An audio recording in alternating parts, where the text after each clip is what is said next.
संगी महाराज की जय। भगवान के जन्म और तप कल्याण महोत्सव की बोले परम पूज्य हरिकीर्तन सुपन सरस्वती भूषण माता जी की समाजकारिता संघ धर्मस्नेही बंधुओं, आज भगवान नैमिषारण्येश्वर का जन्म हुआ था। जन्म भी कहाँ हुआ था? द्वारका। द्वारका नगरी में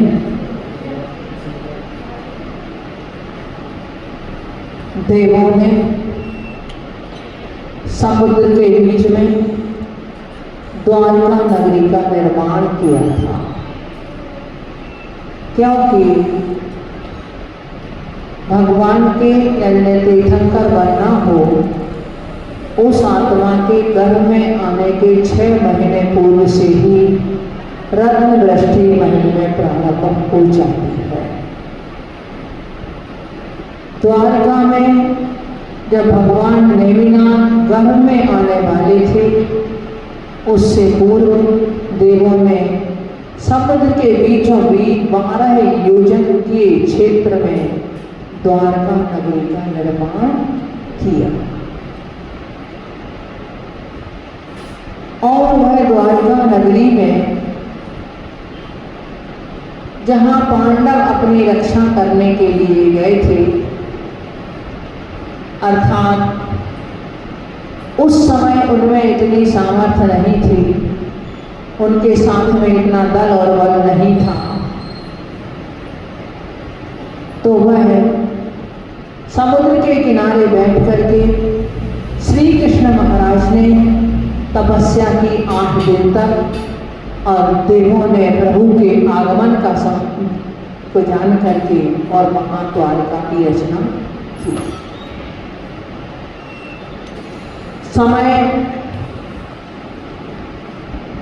पूर्ण होता रहा, भगवान का जन्म हुआ और यह कितने भाई थे?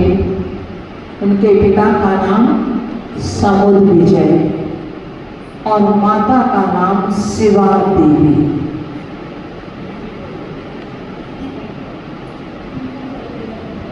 अंधक वृष्टि के पुत्र 10 भाई थे। 10 भाई बड़े, कोई नारायण था तो ये तीर्थंकर थे। इस तरह सभी एक महापुण्यशाली जीव थे। भगवान नेमिनाथ स्वामी में जितना बल होता है, उतना चक्रवर्ती में भी नहीं होता।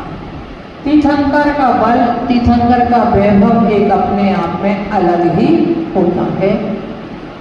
जब अपनी भाभीयों से थोड़ा सा रुष्ट होकर के नेमिनाथ स्वामी ने श्री कृष्ण महाराज की जो नाग सैया थी उस पर चढ़कर और अपने पैर के अंगूठे से चक्र चला दिया उनका और नाक से उन्होंने शंख फूंक दिया। अब श्री कृष्ण को चिंता हुई कि ये तीर्थंकर हैं, ये तो निश्चित है ये राज्य ले लेंगे, इनमें सामर्थ्य है, बल मुझसे ज्यादा है, क्योंकि श्री कृष्ण भी नारायण पद से सुशोभित थे, परंतु तीर्थंकर का बल उनसे ज्यादा होता है। जब यह घटना घटी तब श्री कृष्ण ने पूछा निमित्त ज्ञानियों से कि नैनी कुमार के वैराग्य का कारण क्या बनेगा। तब उनके लिए निमित्त ज्ञानियों ने यह बता दिया कि नैनी कुमार के वैराग्य का कारण ऐसा ऐसा होगा। उन्होंने विवाह की तैयारियां कर दी, अन्यथा 4 महीने बरसात के तो लोग विवाह आदि क्रियाओं से भी बचाते हैं। परंतु नैमी कुमार के विवाह तब श्रावण माह में, और पहले तो कितनी बारिश होती थी, अब तो फिर भी बारिश इतनी नहीं होती थी। ऐसे बारिश के महीने को लोग बताते हैं, परंतु फिर भी किन निमित्त ज्ञानियों ने, किन ज्योतिष ज्ञानियों ने, उन्होंने वह मुहूर्त भी निकाल दिया और वह विवाह के लिए कितनी लंबी उनकी बारात थी। 56 करोड़ तो उसमें बाराती थे, जिसका एक सिरा यदि जूनागढ़ की तरह तो दूसरा कहाँ सौरीपुर से बारात चली थी और जूनागढ़ बारात जाना थी। अब 56 करोड़ व्यक्ति चलने में, उसके साथ उनके वाहन, हाथी घोड़े आदि उनके और वाहन, ये सब कितने लोग होंगे उस समय उनकी बारात में चले जा रहे हैं। विवाह संबंधी खुशियां सभी के मन में हैं, सभी पता नहीं कितने प्रकार के तो वाद्य बज रहे होंगे, कितना लोगों के मन में आनंद होगा, क्योंकि राग की खुशियां श्रावण के मन में एक अलग ही होती हैं। तब परंतु जो होनहार होती है वो अमिट होती है। वही पशुओं का बंधन देख करके, पशुओं का रोना देख करके और नैमी कुमार को वैराग आ गया। जो राग के बंधन में बंधने के लिए जा रहे थे वो वैराग्य के मार्ग पर चल पड़े। सारी खुशियां एक मातम में परिवर्तित हो गई। सबसे ज्यादा दुख तो हम सोच सकते हैं कि वह राजुल और राजुल के माता पिता और उनके परिवार को ही हुआ। एक बेटी के विवाह करने के लिए माता पिता को कितनी खुशी होती है, और यदि कहीं बीच में कहीं कोई ऐसा व्यवधान पड़ जाए तो उनके दुख की भी कोई सीमा नहीं होती।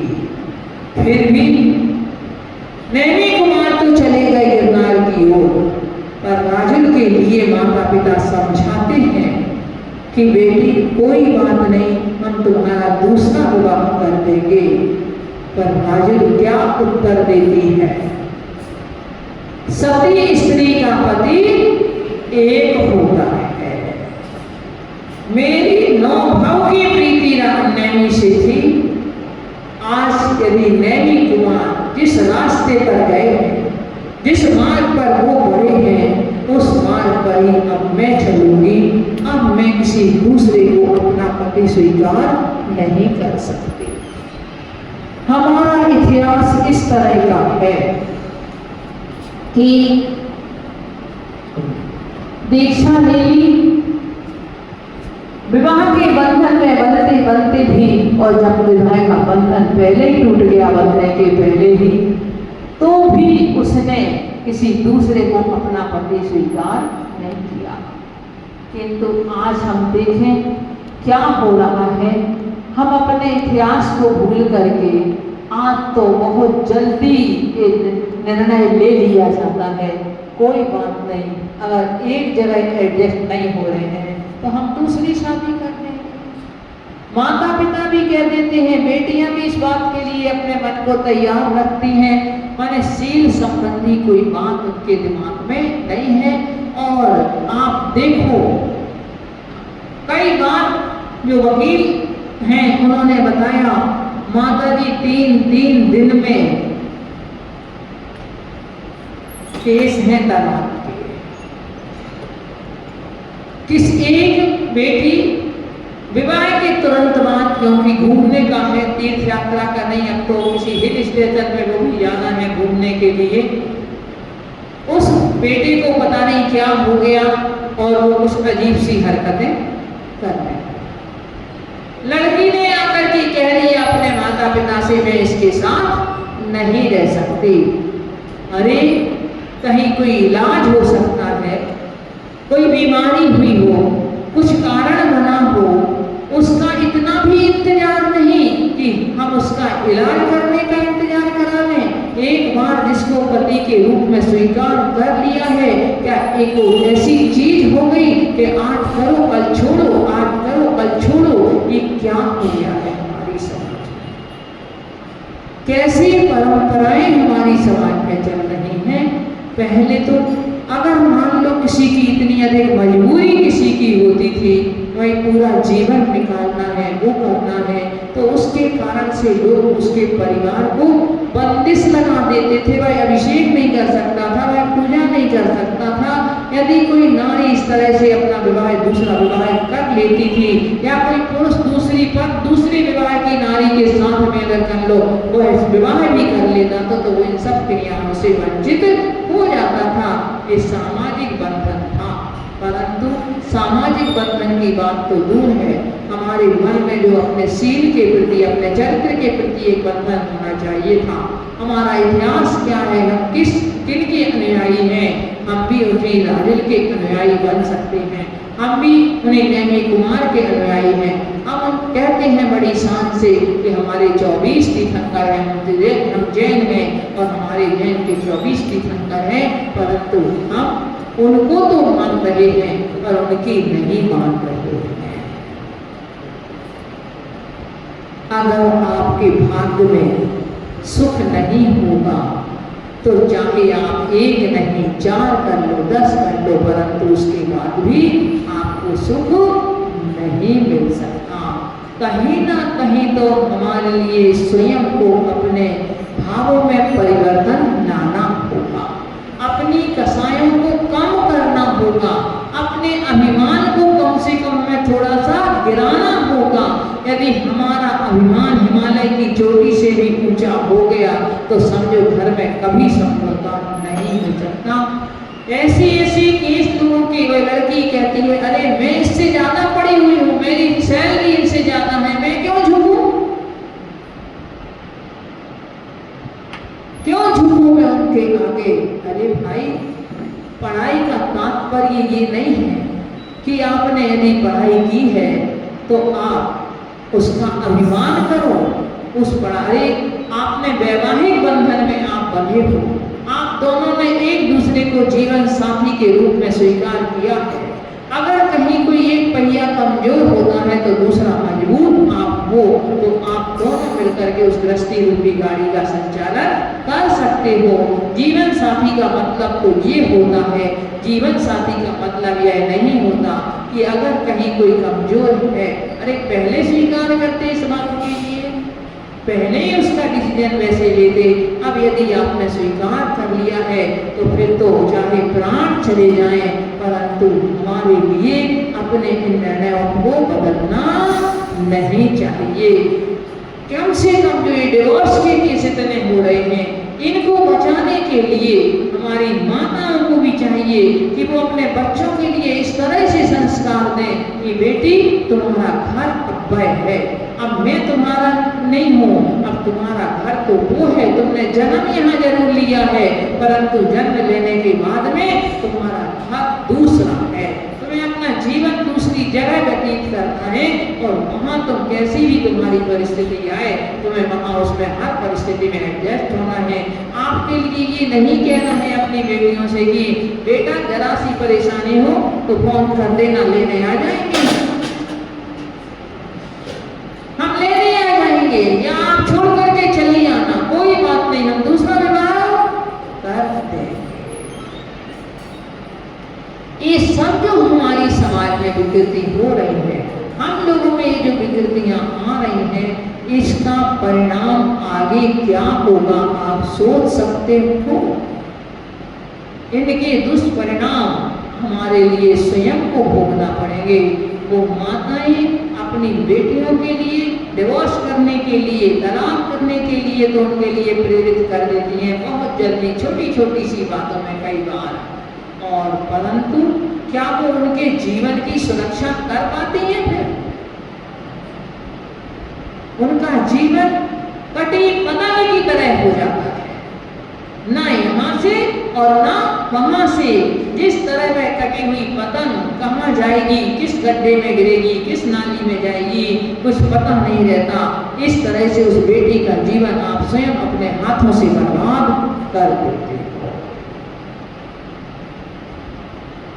तो ये सब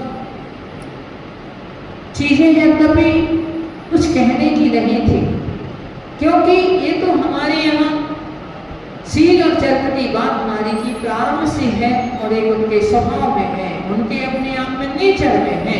तो ये कोई सिखाने वाली चीज नहीं होती है, किंतु फिर भी वर्तमान परिवेश में जो हमारे में विकृतियां आती चली जा रही हैं, उनके लिए हमें जरूर कहीं ना कहीं तो उन्हें हमें स्टॉप करना होगा, कहीं ना कहीं हमारे लिए उनके लिए रोकना होगा। क्योंकि यदि नहीं रोके जाएंगे तो आगे के समय में तो पता नहीं ये विकृतियां और कितने बड़ा रूप धारण कर लेंगे। और वह तभी हो सकता है जब हम बचपन से उनमें संस्कार देने का प्रयास करें। आज भगवान के जन्म और तप कल्याण के दिन अपने बच्चों को आप कम से कम इतना तो समझाइए कि बेटा, अगर तुम्हें अपनी पसंद से भी शादी करना है तो कम से कम इतना तो ध्यान रखना कि अपने जैन कुल के बालक को ही तुम पसंद करना, अपने जैन कुल में जन्मी लड़की को ही अपने पसंद करना। आपका जैनत्व तो बचा रहेगा, आपके संस्कार बचे रहेंगे।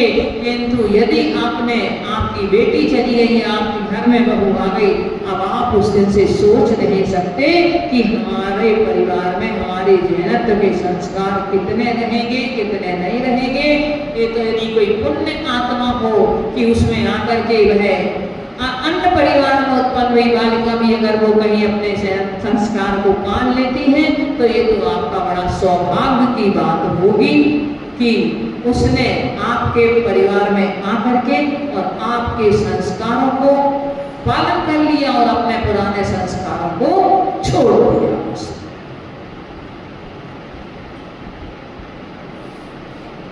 नेमी कुमार तो दीक्षा लेकर के चले जाते हैं, राजुल बिलखती रह जाती है। अनेकों प्रकार से कवियों ने उस दृश्य का चित्रण खींचा है, अपने अपने हिसाब से उन्होंने वर्णन किया है कवि और लेखकों ने। परंतु नेमी नाम प्रभु तीसरे नंबर के बाल ब्रह्मचारी तीर्थंकर हुए हैं। उन्होंने 5 बाल ब्रह्मचारी तीर्थंकरों में से नेमिनाथ स्वामी का नंबर तीसरे नंबर पे आता है। अंत के भी तीनों तीर्थंकर कैसे हुए? बाल ब्रह्मचारी हुए हैं। और उन्होंने अपने शील को इस तरह से उन्होंने वो किया कि जैसे कहते ना कि लोग कहते हो पहले कीचड़ में पैर डालो और उसके बाद उसको साफ करो, तो वह गृहस्थी के कीचड़ में फंसे ही नहीं, वह ऐसे परम विशुद्ध आत्मा रहे कि उन्होंने गृहस्थी के कीचड़ को नहीं अपनाया, किंतु उन्होंने पहले से ही वह विशुद्ध अवस्था को प्राप्त किया। पहले से ही वो भोगों में नहीं रमे और उन्होंने अपने जीवन को योग की साधना में लगा दिया। क्यों लगा दिया? क्योंकि उन्हें देख लिया उन्होंने संसार की असाधना को। नेमीश्वर स्वामी कैसे थे? बचपन से अवधिक ज्ञानी थे। कोई भी तीर्थंकर हो जन्म से तीन ज्ञान लेकर के ही जन्म लेते हैं। वह जन्म से अवधिक ज्ञानी थे, किंतु अवधिक ज्ञान भी ऐसा है कि उसको लगाना पड़ता है, हमेशा अपने सामने नहीं रहता। वह लब्धि और उपयोग रूप से, जब लब्धि रूप तो है परंतु जब उसका उपयोग आपको लगाना पड़ेगा कि कहाँ क्या कैसा इसका कार्य होगा, इसका आपको ध्यान रखना होगा। और जब आप इसका उपयोग लगाओगे तब वो ज्ञान में आपकी वस्तु आएगी। तो पहले तो कोई एक अपना उपयोग लगाने का सवाल ही नहीं था, कोई सोच ही नहीं सकता था कि मेरे साथ में कहीं ऐसा हो जाएगा। तो उन्होंने कुछ ज्ञान नहीं लगाया, किंतु जिस समय उन्होंने पशुओं की गलकार सुनी और उस समय उनके मन में वैराग्य आया तो वैराग्य आने के बाद निश्चित है कि जब उन्होंने अपने मन में इसका कारण सोचा होगा, उनके मन में आया होगा कि इसका कारण क्या है, और उनके लिए श्री कृष्ण की स्वार्थता, उनकी राजलिप्सा उनके मन में समझ में आई होगी। परंतु महापुरुष क्या करते हैं, वह इस धन और धरती के पीछे झगड़े नहीं करते, इसके प्रति लड़ाई नहीं करते, उनमें अपने बल का प्रयोग धन और धरती के लिए नहीं करते हैं, किंतु वह अपने बल का प्रयोग अपनी आत्म साधना के लिए करते हैं, अपने आत्मनिधि को प्राप्त करने के लिए करते हैं, आत्म विजेता बनने के लिए प्राप्त करते हैं, अपने अंतरंग शत्रुओं पर विजय प्राप्त करने के लिए अपने बल का उपयोग करते हैं। बाहर में किसी के ऊपर अपना बल का उपयोग नहीं करते। उन्होंने उस समय सब कुछ सोच करके और सोचा, अरे इतना स्वार्थ, और वो भी एक भाई के साथ, इतना बड़ा स्वार्थ मेरे साथ इतना वक्त खेला गया, और मैं उसी तत्क्षण ही कह रहे राज्य निस्सार है, ये भोग निस्सार है। अब तो यदि मैं विवाह भी करूंगा तो ऐसी कन्या से विवाह करूंगा कि जिसका साथ कभी भी ना छूटे, मुक्ति कन्या करत रहे। अब मैं किसका ग्रहण करूंगा कर, अब मैं मुक्ति कन्या का कर ग्रहण करूंगा, उसका हाथ अपने हाथ में लूंगा, और उसके लिए वह नैमी चल पड़े, सोच करके कि भोगो न भुगता वयमेव भुगता, तपो न तपता वयमेव तपता, कालो न याता वयमेव याता, तृष्णा न जीर्णा वयमेव जीर्णा। क्या कहते हैं, भोगों को क्या भोगा हमने, भोग हमें भुगताए गए, तपते रहे तपों को हम क्या, तप ही हमको ताए गए, सोचा करते काल काट ले, काल ही हमको काट गया, किंतु तृष्णा भई न बूढ़ी, हमें बुढ़ापा चाट गया। क्या ये भोग कैसे हैं, इनको हम नहीं भोगते, ये हमें भोग लेते हैं। आप कहो कैसे भोग लेते हैं, आप अपने साधुओं को, चलो एक वर्तमान पंचम काल में भी जहाँ हीन सेना है, आप साधुओं को भी देखते होंगे और अपने चेहरे को भी देखते होंगे। आपके चेहरे पर पता नहीं कितने कितने, आप चेहरे को सुंदर बनाने के लिए बहुत सारी चीजों का उपयोग करते होंगे, और आपके साधु पर जो ये तेज होना चाहिए अंतरंग का, वो किसके चेहरे पे दिखाई देता है, भोग भोगने वालों के योगियों के।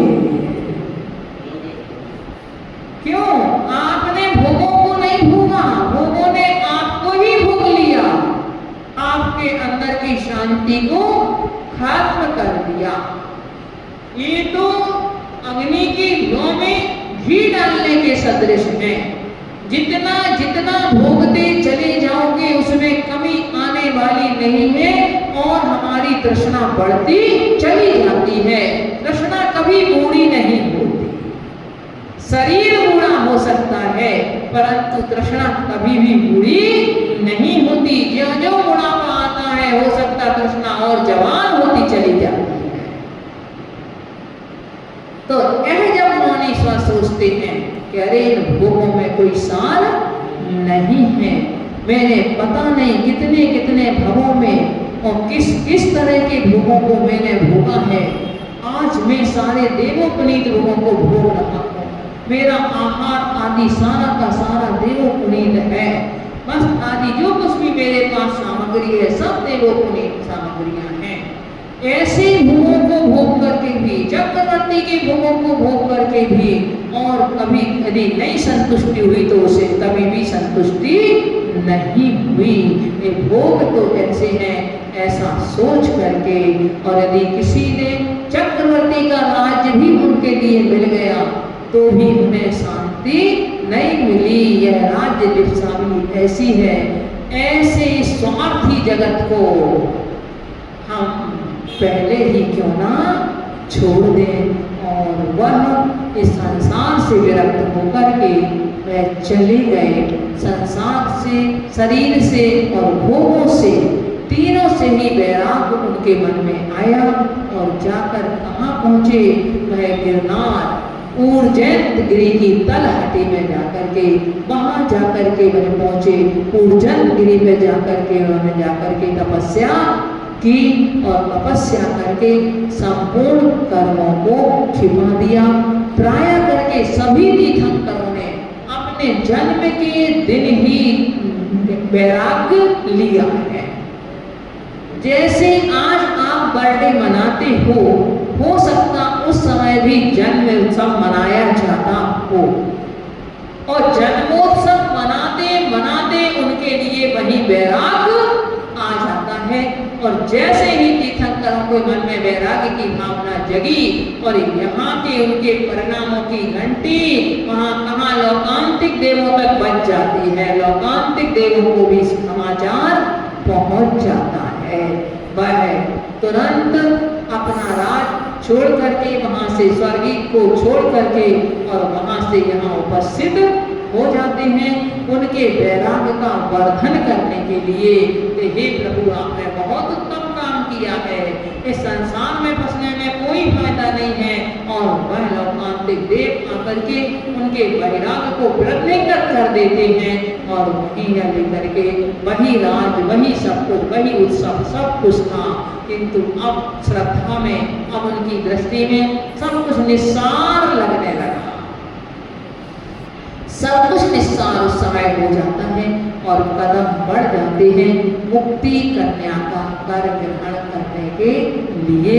और वह अंत में उसका ही परिणाम उन्होंने पाया कि वह तीर्थंकर बच्चे तो वह सुशोभित, साक्षात तीर्थंकर पद से सुशोभित तो देखने स्थान में होते हैं, किंतु उसकी पहले से कहते सूर्य निकलता है तो उसके पहले लालिमा तो आकाश में पहले ही आ जाती है। थोड़ा थोड़ा प्रकाश तो सूर्योदय के पहले ही होने लगता है। तो यह जो रत्न दृष्टि आदि की क्रियाएं हैं, ये सब उनके पूर्व की भूमिका है, तीर्थंकर प्रकृति के उदय आने के पूर्व की। और तीर्थंकर प्रकृति का उदय तो जब वो ध्यान के माध्यम से अपने घातिया कर्मों को क्षय करके और केवलक ज्ञान को प्राप्त करते हैं, वही उनका समोत्सरण लग जाता है और वही उनका तीर्थंकर प्रकृति का उदय है। उसमें धर्मोपदेश आदि जो कुछ क्रियाएं, सारी की सारी क्रियाएं विधि के पूर्वक होती हैं, सारी की सारी क्रियाएं अबुद्धि पूर्वक होती हैं।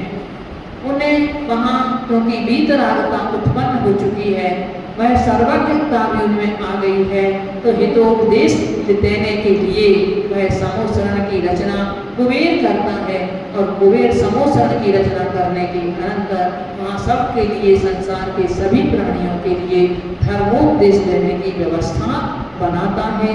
सभी भक्त प्राणी उसमें जाकर के भगवान का दिव्य उपदेश सुनते हैं। अंत में वह समोसरण भी बिगड़ जाता है और प्रभु पुनः समोसरण से अलग उठक करके योग विरोध करते हैं